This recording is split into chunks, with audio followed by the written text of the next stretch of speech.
L. Jackson echoing Morgan Freeman, now saying, quote, "I think everything right now is geared toward getting that guy out of office, whatever that means. It's not politics. It is not economics. It all boils down pretty much to race. It is a shame." Well, Alan West is a Republican congressman out of Florida. He's the only Republican member of the Congressional Black Caucus, and he's a member of the Tea Party caucus in the House. And, sir, thank you for your time, and good morning to you. Thanks for having me, Bill. Good morning. What's Samuel Jackson saying here? Well, I think Samuel Jackson needs to pay more attention to the upcoming release of the movie Avengers next summer and not getting concerned with the politics and the policies of a failed administration. You know, when Samuel L. Jackson, I guess, disregards the 16.7% unemployment rate in the black community, a 20% unemployment rate for black adult males, and a 45 to 46% unemployment for black teenagers, I think the racism that he is talking about is coming out of the White House and this administration. It's not coming from conservatives such as myself. They're trying to stimulate and set the conditions with the right type of policies that can turn around those numbers of ethnic proportions in the black community. So he clearly doesn't see it that way. But what you're suggesting is the blame needs to be on the administration for a lack of effectiveness, correct? That's absolutely right. This is not about a person. It's about policies. It's about policies that fail. It's about a stimulus that failed. It's about a $2 health care law that already is seeing a rise in insurance policy and is failing.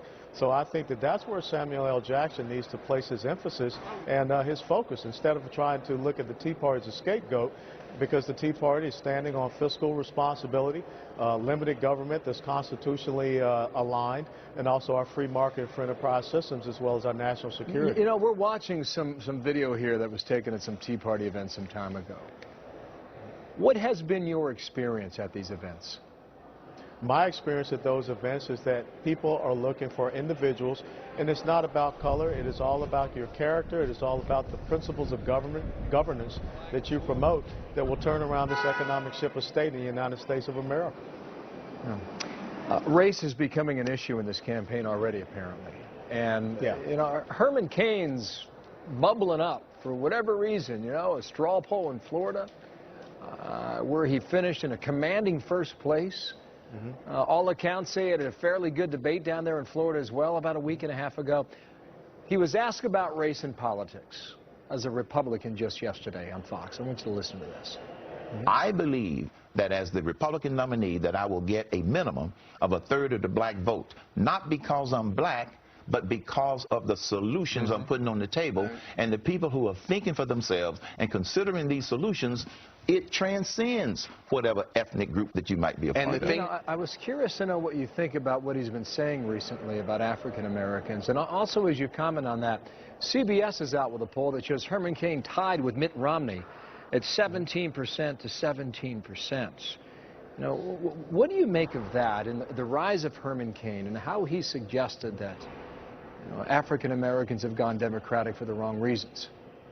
Well, first of all, what you see is obviously Herman Cain that gets a candidate who gets a lot of Tea Party, so that negates what Samuel L. Jackson and Morgan Freeman have talked about. Now, when you look at the black community, probably about 18 to 20% identify themselves as conservatives, so that is a number that has been increasing. Some of the very critical conservative minds out there, Thomas Sowell, Walter Williams, happen to be African American. And I think that what you're seeing with Herman Cain is someone that is against the tide. He is not a career politician. He is coming forth with common sense solutions to what is happening in our country as far as our economic situation and turning things around as far as setting the conditions for job growth in this country. I'd like to see him speak a little bit stronger on national security, because I think we cannot lose focus on that. Are you surprised at all what Herman Cain's doing? No, I'm not surprised, because I think that this is a wide open field, and Americans and conservatives and people on the Republican side are going to judge individuals based upon the message that they can present that will turn things around in this country. Because as we said, the president admitted on Sunday that people aren't as good off as they were 4 years ago, and I think that's directly attributable to some of the failed policies he's put forth.